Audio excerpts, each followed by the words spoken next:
de la orofaringe. Significa que si encontramos un nódulo tiroideo, vamos a encontrar posiblemente en esta sección algún ganglio linfático. Entonces, si nosotros volvemos a poner esta sección de aquí, nosotros vamos a encontrar, vamos a deshacer esto, vamos a bajar,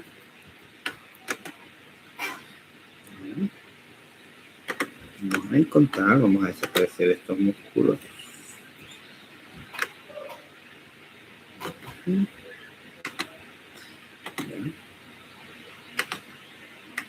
Vamos a ver, ya.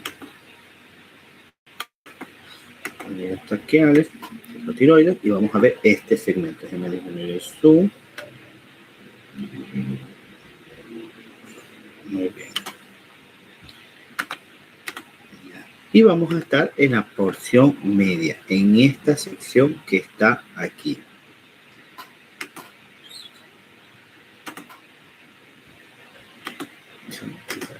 ¿Ya? ¿Cuáles van a ser los límites anatómicos? Ya los mencionamos antes. En la parte superior va a tener el hueso ioides, en la parte inferior el cricoides. Vamos a ver que en la parte anterior tendrá la línea media del cuello. En la parte posterior va a tener el esternocleidomastoideo. Ya en la porción lateral también va a estar el esternocleidomastoideo y va a ser medial a la carótida común y a la tráquea. ¿Sí ven? ¿Cómo vamos a explorarlos ecográficamente? Nosotros vamos a colocar el transductor paralelo a la vena yugular interna. Vamos a colocarnos a nivel del cartílago tiroides o del cartílago cricoides y vamos a ir barriendo de superior a inferior. ¿Sí ven? En esta sección. Tenemos que ir identificando las estructuras como la arteria carótida común, la yugular interna y el esternocleidomastoideo que nos va a ayudar como referencia. Vamos a revisar que en esta sección vamos a tener las patologías más frecuentes, por ejemplo, pacientes con metástasis tiroideas, cáncer de tiroides, ya van a encontrarse adenopatías aquí. Esto de aquí, por lo general, será común en pacientes con un cáncer ya diferenciado. También vamos a tener aquí patologías como un cáncer de laringe o de hipofaringe, y esto de aquí, encontrarlo y estadificarlo va a ser clave para el tratamiento de nuestro paciente. También, en ciertos casos, podríamos encontrar adenopatías inflamatorias por infecciones respiratorias bajas. Mucho ojo en los pacientes.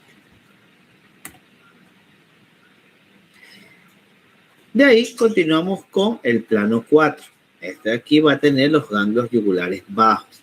Este de aquí van a estar ubicados a lo largo de la vena yugular interna, desde el cartílago cricoides hasta la clavícula. Vamos a ver que en este segmento se van a drenar la linfa de la glándula tiroides, ¿ya? De la laringe, de la hipofaringe, incluso del esófago y de la región supraclavicular. Nosotros vamos a ver que los límites anatómicos de esta sección van a ser en la parte superior el cartílago cricoides, en la parte inferior la clavícula, en la parte anterior la línea medio cervical y en la parte posterior el borde posterior del esternocleidomastoideo. Si nosotros lo lateralizamos, vamos a encontrar el esternocleidomastoideo y tejidos blandos supraclaviculares, y en la porción medial vamos a encontrar la carótida común, la tráquea y el esófago cervical.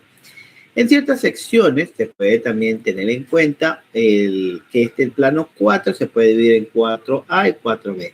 La porción 4B va a estar posterior al manubrio esternal, va a estar más o menos sobrepasando los 2 centímetros de este. Va a ser una sección bastante difícil de valorar, pero igual de todas maneras tenemos el segmento 4. ¿Qué debemos hacer para explorar este segmento? Nosotros colocamos el transductor en la región supraclavicular y tenemos que hacer un barrido desde el cricoides hasta la clavícula. Van a ir siguiendo a la vena yugular interna. Tienen que revisar la fosa supraclavicular para evidenciar si es que hay o no hay alguna adenopatía. Tenemos que encontrar ganglios que tengan morfología normal, es decir, ganglios con un glicogénico, vascularización en el ilio y que el eje corto sea menor a los 10 milímetros. ¿Qué vamos a encontrar en este segmento como patologías frecuentes? Pacientes que tienen una metástasis tiroidea, en específico pacientes que tengan un cáncer de tiroides papilar. Vamos a encontrar adenopatías en pacientes con un cáncer de laringe, un cáncer de hipofaringe y un cáncer de esófago. También podríamos encontrar adenopatías inflamatorias en pacientes con tuberculosis o con infecciones respiratorias bajas. Mucho ojo en estos pacientes y en reconocer cómo luce dicha adenopatía. De aquí avanzamos al plano 5. Este plano se va a ubicar o se va a ocupar la región posterolateral del cuello. ¿Ya? Este de aquí se va a ubicar detrás del músculo esternocleidomastoideo y va a encontrarse por delante del músculo trapecio, como podemos ver aquí en la imagen. Esta sección de aquí va a drenar el cuero cabelludo en su región posterior, la región occipital, va a drenar la faringe y la nasofaringe, va a drenar también la tiroides y las glándulas supraclaviculares. Pacientes que hayan tenido antecedentes de abscesos cutáneos, abscesos en cuero cabelludo o lesiones cercanas, tenemos que revisar esta sección. ¿Cuáles van a ser sus límites anatómicos? En la parte superior va a estar limitado por la base del cráneo, inferior por la clavícula, en la porción anterior por el borde posterior del esternocleidomastoideo, si ven aquí, este es el borde, en la porción lateral, la piel y el tejido subcutáneo, y en la parte medial, los músculos prevertebrales.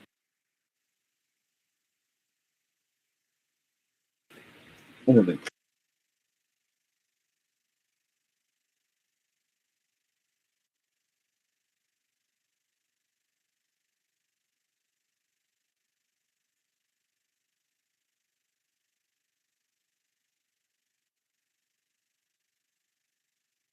Ahora sí. ¿Cuáles van a ser las subdivisiones de este plano? Vamos a tener plano 5A y 5B. En el plano A va a estar superior, irá desde la base del cráneo hasta la línea trazada por el cartílago cricoides. Y la parte inferior va a ir desde la porción inferior del cartílago cricoides hasta la clavícula.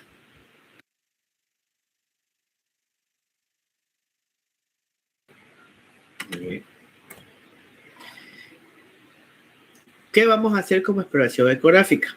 Tenemos que colocar al paciente en decúbito supino, que rote la cabeza y colocamos el transductor de forma paralela al borde posterior del esternocleidomastoideo. Vamos a explorar toda esta sección hasta el plano muscular profundo y la región supraclavicular, todo este segmento. ¿Cuáles van a ser las características normales de los ganglios aquí? Estos de aquí van a ser ovalados pequeños y van a medir menos de 8 milímetros en su eje corto, a diferencia de los ganglios ya valorados en los otros segmentos que van a medir entre mínimo 10 milímetros. Vamos a evidenciar un ganglio ecogénico visible con una disposición alargada y que tenga vascularización ideal. ¿Cuáles van a ser las patologías frecuentes en esta sección? Pacientes con antecedentes de tumores en nasofaringe o en cavidad oral, adenopatías por tuberculosis y linfoma, adenopatías supraclaviculares, como el ganglio de Virchow, en el cual nos indica una metástasis abdominal.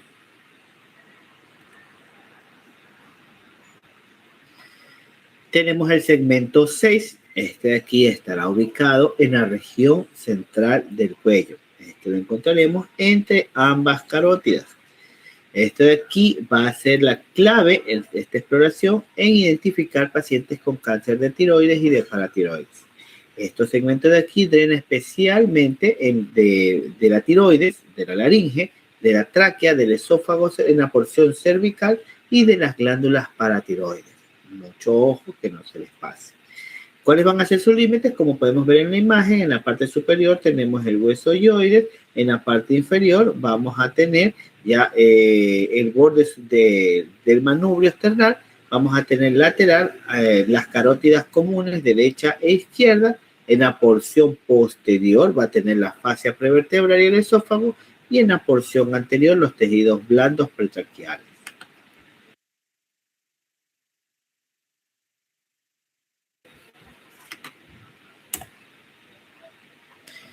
El compartimiento 6 también vamos a ver que tendrá los subgrupos ganglionares. Vamos a encontrar en esta sección el ganglio de Delphi, que va a ser un ganglio prelaringio que va a estar sobre el cartílago tiroides. Este ganglio o este nódulo es bastante común, ya que lo manden a investigar. A veces se nota como una protuberancia en el cuello, el cual el paciente refiere que lo puede palpar, Ustedes realizan la ecografía y tienen que discernir bastante entre si está ubicado en el istmo y la glándula tiroides o netamente es el nódulo de Delphi. Vamos a encontrar también los ganglios pretraquiales, los cuales van a estar delante de la tráquea, y los paratraquiales, que van a estar laterales a la tráquea y al esófago.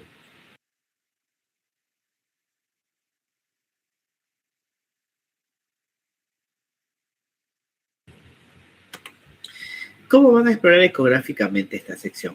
Ustedes van a colocar su transductor lineal en la línea media y van a hacer cortes transversales a nivel de los distintos ganglios.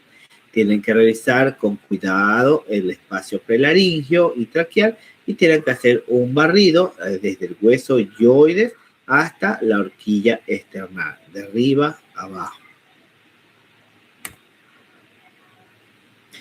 ¿Cuáles van a ser las características normales de los ganglios aquí? Vamos a tener ganglios que van a medir menos de 6 milímetros en su eje corto. Su forma va a ser ovalada y va a tener un hilio ecogénico visible. ¿Cuáles van a ser las patologías frecuentes? Pacientes que tengan metástasis tiroides, en el cual va a ser esta sección el primer sitio de afectación en pacientes con un cáncer papilar. Adenopatías de pacientes con cáncer de laringe y esófago, y va a ser una ventana importante en las cirugías tiroides, por lo que va a requerir un vaciamiento central. Tenemos el compartimiento 7. Este va a ser el compartimiento mediastínico superior. Este va a ser continuidad en la porción inferior del segmento 6. Vamos a explorar los ganglios que estarán situados por detrás y por debajo de la horquilla external en el mediastino superior. Esto de aquí tenemos que relacionarlos con pacientes que tengan cáncer de tiroides, cáncer de esófago en su porción cervical y de pulmón superior. Que debemos tener en cuenta como límites superiores. Vamos a ver que el límite superior será el borde del manubrio external. Vamos a ver en la porción superior e inferior los vasos iluminados y el arco aórtico. Vamos a tener en la porción lateral las pleuras mediastínicas, en la porción anterior el esternón y tejidos blandos, y en la porción posterior la tráquea y el esófago.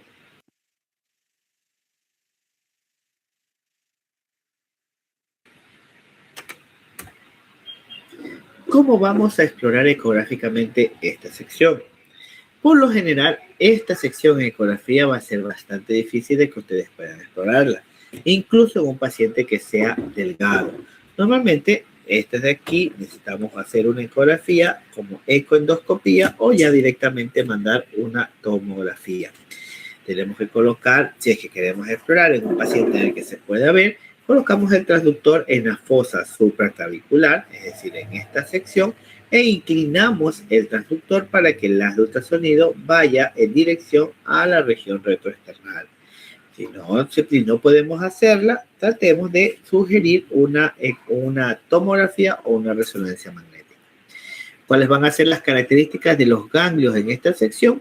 Vamos a visualizar o vamos a encontrar ganglios de pequeño tamaño que van a tener menos de 6 milímetros en su eje corto. Podríamos encontrar que tiene un hilio ecogénico y va a ser de poca accesibilidad. Solo ustedes los van a documentar en el caso de que ustedes lo encuentren. Vamos a tener que patologías frecuentes en esta sección. Vamos a tener una metástasis tiroidea que va a ser común en pacientes con un cáncer papilar avanzado. Pacientes que tienen una extensión ganglionar de tumores que estén en pulmón o que estén en pulmones o que estén en esófago, y pacientes con antecedentes de tuberculosis mediastínica y de linfomas.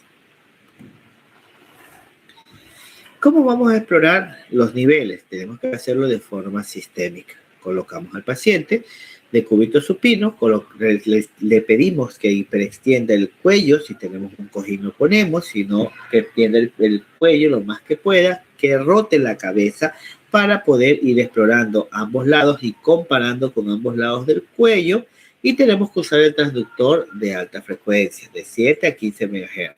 Otra cosa que tienen que hacer aquí es usar abundante gel, porque los ganglios, las lesiones o pequeñas estructuras que encontramos, al ser bastante pequeñas, y ustedes no colocar gel, van a ocasionar que no tomen una correcta imagen.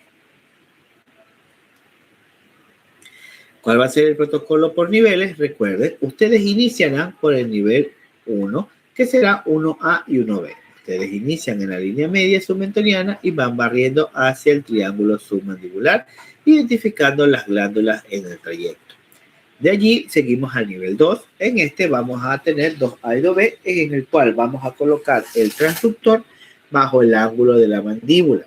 Tenemos que hacer un corte oblicuo para poder visualizar la bifurcación carotídea.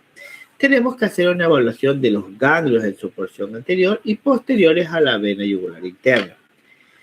Luego tenemos que avanzar hasta el nivel 3, en el cual tenemos que hacer un barrido lateral al esternocleidomastoideo desde el hueso yoides hasta el cartílago cricoides. Mucho ojo.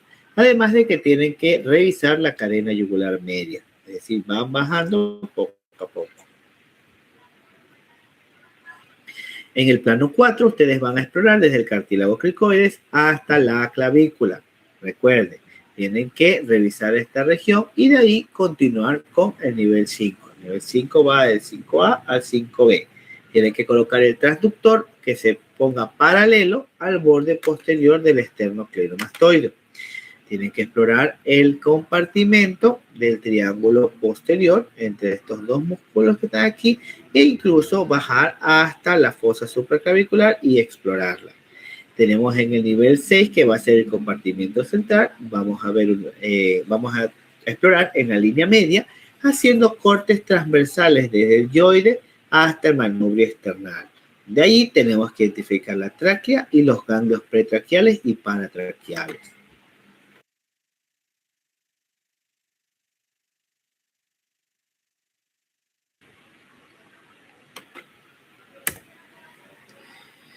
El nivel 7, como ya mencionamos antes, que es mediastínico superior, vamos a explorar desde la fosa supraclavicular y complementarlos con una tomografía de sospechar ganglios que no están siendo estudiados. Tenemos que hacer recomendaciones, por ejemplo, ustedes cuando vayan a hacer su informe, documenten exactamente a qué nivel se encuentra el ganglio. Tienen que medir su diámetro, tienen que medir su ancho, tienen que medir su cortical, y describir todo el ganglio. Por ejemplo, si el ganglio en su diámetro corto mide más de 8 milímetros, significa que es sospechoso. Tenemos que hacer un barrido bilateral para poder identificar si no se nos escapa alguna lesión o alguna adenopatía. ¿Cuál va a ser el aspecto ecográfico típico de un ganglio? Ya lo vimos antes. Recuerden, va a tener una forma rellenada, ovalada, cuya relación eje corto, eje largo, va a ser menor al 0.5. Vamos a evidenciar que tendrá un hilio ecogénico central, brillante, como en esta imagen, ¿ya? Y vamos a ver que su corteza será hipoecoica y delgada, es decir, no va a superar los 3 milímetros. Los bordes, deberíamos ver bordes bien definidos, bordes lisos, con una vascularización y patrón central iliar al Doppler, pero sin vascularización en la cortical. Ahora, esta imagen dice bastante. Muchas veces los ganglios, dependiendo de la situación o del lugar en donde se encuentren, a pesar de que no haya patología, pueden presentar en ciertas ocasiones cambios de su morfología que incluso pueden persistir de patologías pasadas. Por ejemplo, aquí podemos ver un ganglio yugulodigástrico que en teoría vemos un hilio fino y una cortical engrosada. Tenemos que investigar, buscar antecedentes para identificar si efectivamente es o no es. Podemos ver también aquí las distintas adenopatías. Miren cómo tiene un hilio central, el cual tal vez si ponemos el Doppler no va a haber un incremento del Doppler. Tienen que aprender a discernir todos los puntos del ganglio que pueden ocasionar confusión. Por ejemplo, aquí podemos ver la imagen de un ganglio normal. No siempre lo vamos a encontrar arreñonado. ¿A qué me refiero? No siempre vamos a ver como si tuviera dos polos. En ciertos casos podríamos encontrar solo la mitad del ganglio o solo la porción. Entonces procedemos a medir. Lo más importante es que ver que mantenga su ecoestructura normal y que mantenga una cortical menor a los 3 milímetros. Tenemos que, por ejemplo, los ganglios pueden variar según su ubicación. Ganglios en el nivel 1 y 2 pueden ser mayor a los 10 milímetros y continuar siendo normales. En cambio, en otros niveles, el eje corto mide menos de 8 milímetros, debería ser lo habitual. El tamaño, recuerden, como lo mencionó una de sus compañeras, que no indica por sí solo que el ganglio tenga un problema de malignidad o algún trastorno, sino que lo que tenemos que diagnosticar es la morfología, la estructura, la ecogenicidad y la vascularización. Porque incluso en el cuerpo pueden haber ganglios que sean grandes, pero que su ecogenicidad y su estructura están correctas. Tenemos que hay ganglios reactivos, los cuales vamos a ver que el ganglio será heterogéneo levemente, podría tener un hilio visible e incluso que puede aumentar de tamaño temporalmente dependiendo de la afección que tenga dicho ganglio. Tenemos ganglios grasos, los cuales vamos a evidenciarlos muy ecogénicos, y vamos a ver ganglios hiperecoicos en los cuales no va a haber sospecha. Podemos ver ganglios supraclaviculares pequeños en los cuales serán comunes y debemos evaluar si es que hay factores de riesgo oncológico en el paciente. Aquí tenemos una tabla de resumen, háganle captura acerca de la forma y de la estructura, márgenes, conicidad, clasificaciones de todos los ganglios. Háganle captura porque les va a servir como ayuda a memoria. Ahora, vamos a hablar acerca de adenopatías que podríamos encontrar.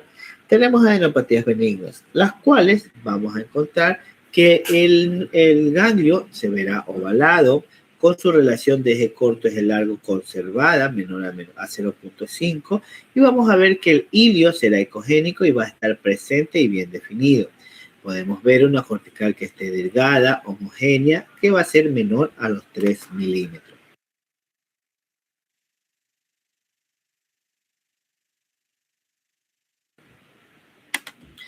Tenemos que su corteza, que debe ser delgada, vamos a ver sus márgenes, tienen que ser lisos y homogéneos, si ven, regulares. Podemos ver la vascularización, podríamos ver un patrón central iliar, sin encontrar un flujo periférico. Podemos ver que de tamaño puede ser grande por lo que es reactivo, pero va a mantener su ecoestructura normal. Vamos a ver que estas adenopatías pueden ser múltiples, pueden ser simétricas, que nosotros debemos documentar.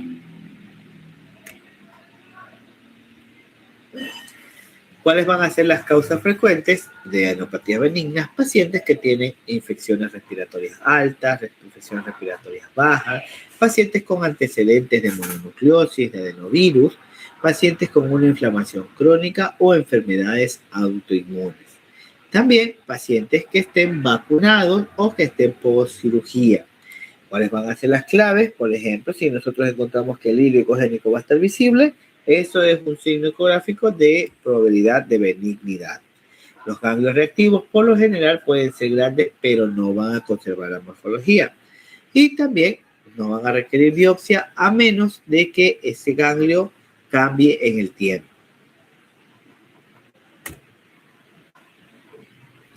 Tenemos las adenopatías reactivas o adenopatías inflamatorias. De aquí vamos a encontrar un ganglio ovalado en el cual el eje corto por el eje largo va a ser menor a 0.5. Vamos a encontrar que el hilio seguirá siendo ecogénico, prominente, y que vamos a ver su corteza de forma fina y homogénea. Vamos a evidenciar que la vascularización seguirá siendo central y que vamos a ver que el ganglio tendrá bordes regulares y simétricos. ¿Ya? La diferencia entre otras adenopatías es que este tipo de ganglios o este tipo de adenopatías pueden estar múltiples, es decir, van a haber varios ganglios afectados, pueden ser móviles e incluso pueden ser dolorosos. Tenemos la linfadenitis bacteriana aguda. De aquí vamos a encontrar ganglios que estarán agrandados de tamaño, vamos a ver una corteza hipoecoica y engrosada, vamos a encontrar un hilio que puede estar desplazado o atenuado, vamos a ver una hipervascularización al Doppler y podemos ver un absceso perinodal como una colección hipoecoica. Tenemos la tuberculosis ganglionar. En nuestro Ecuador hay bastantes pacientes con tuberculosis, así que mucho ojo. Vamos a encontrar ganglios que se verán muy hipoecoicos, pueden tener una estructura heterogénea. Podríamos evidenciar áreas de necrosis central donde va a marcar al Doppler. Podríamos encontrar calcificaciones puntiformes o calcificaciones groseras en el caso de que ya sea una patología crónica. Pueden aparecer incluso conglomerados adheridos, es decir, múltiples ganglios en forma de racimo de uva, ya van a estar adheridos y podríamos encontrar una vascularización periférica, ya no central. ¿Cuáles van a ser las características típicas de este ganglio? Vamos a ver un ganglio que será redondeado, con eje corto versus eje largo mayor a 0.5, un hilio que puede estar ausente o que puede estar desplazado, una corteza engrosada y hipoecoica. Veremos que habrá márgenes que podrían estar un poquito irregulares, ¿ya? Vamos a encontrar microcalcificaciones o macrocalcificaciones, dependiendo, ¿ya?, del tipo de cáncer, y podríamos encontrar necrosis quística, es decir, áreas que se volverán anecoicas de forma interna, lo cual es común en pacientes con metástasis escamosa. Vascularización al Doppler, vamos a ver un flujo Doppler periférico, mixto o incluso caótico.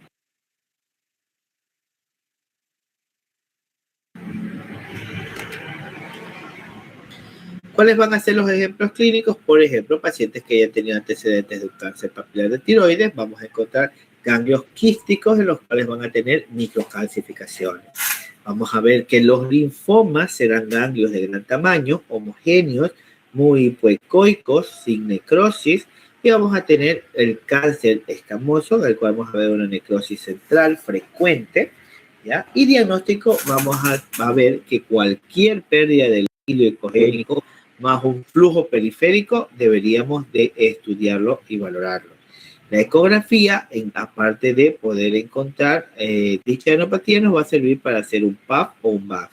La correlación clínica y los estudios son claves, así que ustedes pueden sugerir si necesitan otros estudios para complementar. Aquí podemos ver una adenopatía en la cual va a cambiar el ecodoppler. Miren cómo aquí esta es un ecodoppler, ¿ya?, caótico, mixto. Aquí podemos ver un poquito más en el hilio, aquí de igual manera. Las metástasis ganglionares, ecográficamente, las vamos a ver con su forma redondeada, es decir, el ganglio se va a empezar a redondear y va a disminuir la diferencia entre el ancho versus el largo. Vamos a encontrar en ciertos casos microcalcificaciones, por ejemplo, pacientes que tengan cáncer papilar de tiroides, necrosis quísticas como tumores escamosos, márgenes irregulares, flujo periférico caótico, y también vamos a evidenciar que ciertos ganglios podrían ser solitarios o conglomerados. Otra de las adenopatías va a ser el linfoma.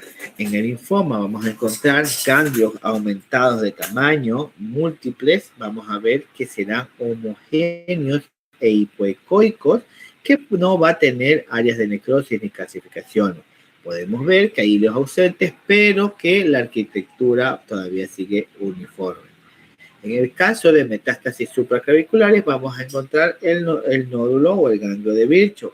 Es decir, nosotros vamos a hacer una ecografía en la fosa supraclavicular izquierda y vamos a ver un ganglio que estará grande, redondeado, hipoecoico, con flujo periférico prominente. ¿Qué es lo que debemos hacer? Debemos indagar si no hay diseminación a nivel de abdomen, de tórax, de estómago y de pulmón. El Doppler color y el Power Doppler en los ganglios cervicales. Esto de aquí, como objetivo, tiene evaluar el patrón de vascularización ganglionar. Nos va a permitir diferenciar adenopatías benignas de adenopatías malignas, además de que nos va a ayudar a guiar procedimientos como PAF. Que también al Doppler color, aquí en cambio nos va a mostrar el flujo sanguíneo y su dirección en tiempo real. Esto nos va a ayudar a identificar el flujo en el ganglio, ver si el flujo es iliar o no es iliar. Tenemos que ver si hay flujo periférico o si el flujo es caótico, y tenemos que localizar vasos para una biopsia guiada en el caso de los que acompañarían a un imagenólogo a hacer una biopsia. Tenemos el Power Doppler, el cual va a detectar flujo de baja velocidad sin mostrar dirección. Vamos a ver que tendrá mayor sensibilidad en vasos pequeños y en ganglios profundos. Esto de aquí va a ser ideal para evaluar la vascularización de los ganglios pequeños, ganglios quísticos, que presenten un incremento en su vascularización o que se sospeche del paciente que presenta linfoma. Aquí tenemos un resumen de lo que debemos buscar en las distintas adenopatías. Recuerden, tenemos que ver que el flujo sea central y lineal. Ya podemos ver que habrá ramas vasculares que se irradian desde el centro y que van a significar un ganglio benigno de un reactivo. Tenemos un flujo periférico predominante, vamos a encontrar ecográficamente vascularización circunferencial en la corteza y va a significar una alta sospecha de metástasis. En el caso de que el Doppler sea flujo mixto o caótico, una vascularización irregular, sospecha de malignidad. Y si no hay flujo, podría ser un ganglio necrótico o un ganglio quístico, lo cual puede ser frecuente en pacientes con una metástasis necrosada. Y aquí tenemos un resumen, ¿ya?, de todos los cuadrantes y de qué patologías deberíamos ver, además de qué estudios podríamos realizar. ¿Sí ven? Háganle captura. Eso les va a servir para poder diferenciar. Muy bien. Muy bien. Voluntarios.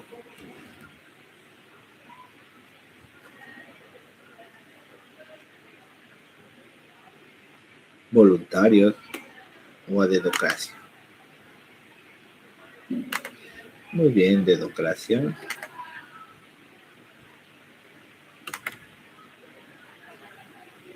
Emilio Ortega.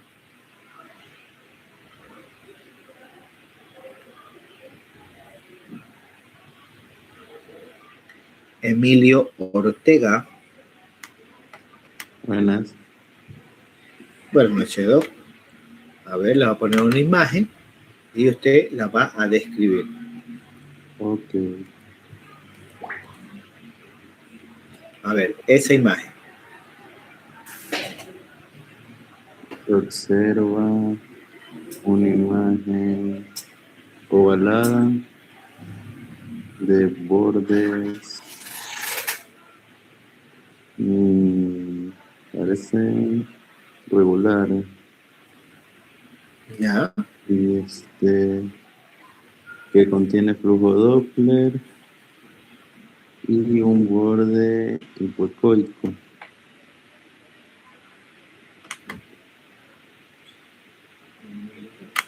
¿Qué más?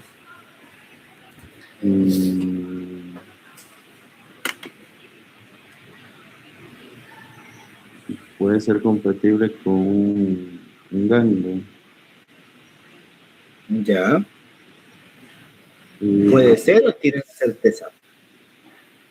Impresión diagnóstica, compatibilidad con ganglio. Ya. ¿Alguien más?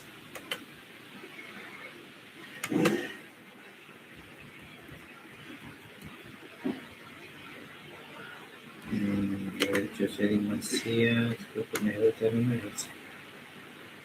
Leslie Turner no es eso. Jocelyn Macías. El interior del ganglio no se observa lo que son septos ni desde el principio. Ahí.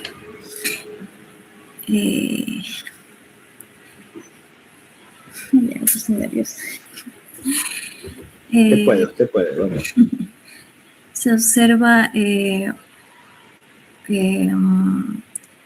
una imagen anecoica con bordes definidos, homogénea, sin calcificaciones ni tampoco refuerzo posterior. En el Doppler se observa vascularización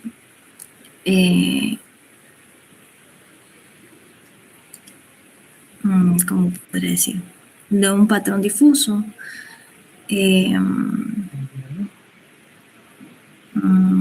La imagen es redondeada y no sé qué más ponerle.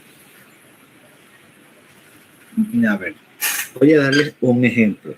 Por ejemplo, ustedes pueden poner, se realiza rastreo ecográfico a nivel cervical y se evidencia en plano 2, plano 3, plano 4, una imagen anecoica compatible, bueno, una imagen hipoecoica compatible con aparente adenopatía. Ganglio se visualiza cortical engrosada, ilio poco definido, desplazado, vascularización periférica, porque está la vascularización en la cortical. Si ven, ¿ya? Hallazgos compatibles sugestivos de adenopatía cervical. Y se sugiere, se recomienda tomografía, resonancia, PAF, BAC, lo que quieran recomendarle, para que de ahí les puedan dar con dichos estudios qué es lo que están ustedes viendo. A ver.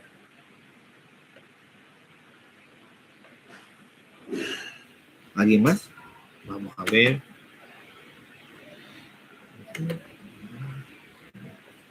Yo soy Macías, ¿verdad? Sí.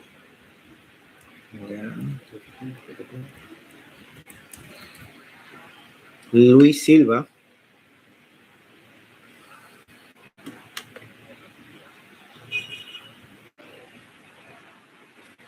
A ver. Describa este aquí, este y este. O estas adenopatías, las encontré en el cuello. ¿Cómo las escribo?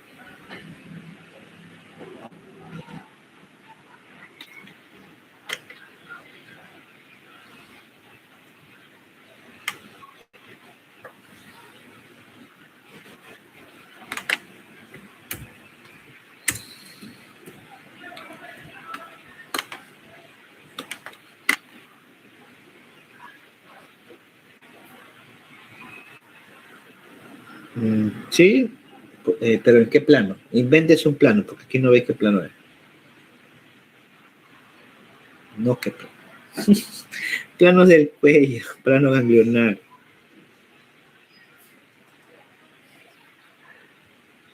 A ver.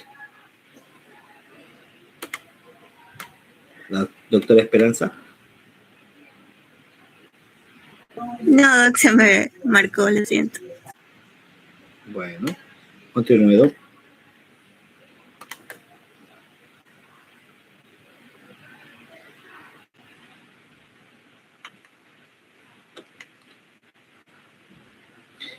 Redonda.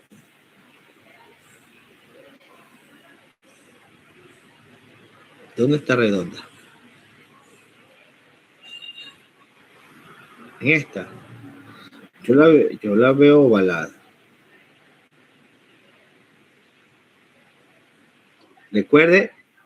Recuerde que entre redondeada y ovalada hay mucha diferencia entre quimioterapia, radioterapia, cirugía, etc. Entonces, no es lo mismo. Continúe.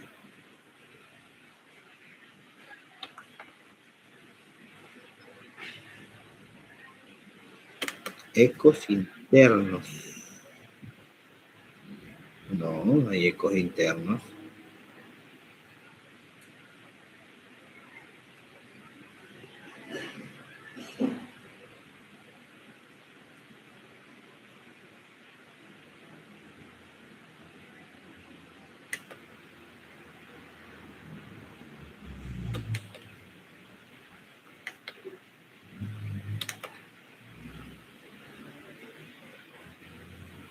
Ya. Ya.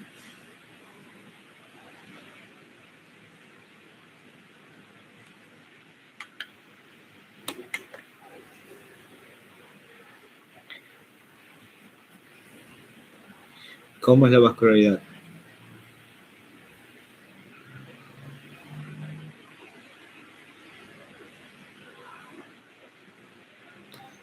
¿Cómo es la vascularidad? Recuerda que tenemos que describir la vascularidad.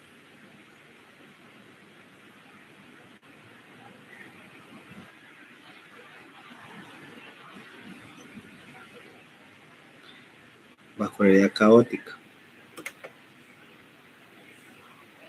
Muy bien, doctores. Son las 10 de la noche. Nos vemos el día de mañana.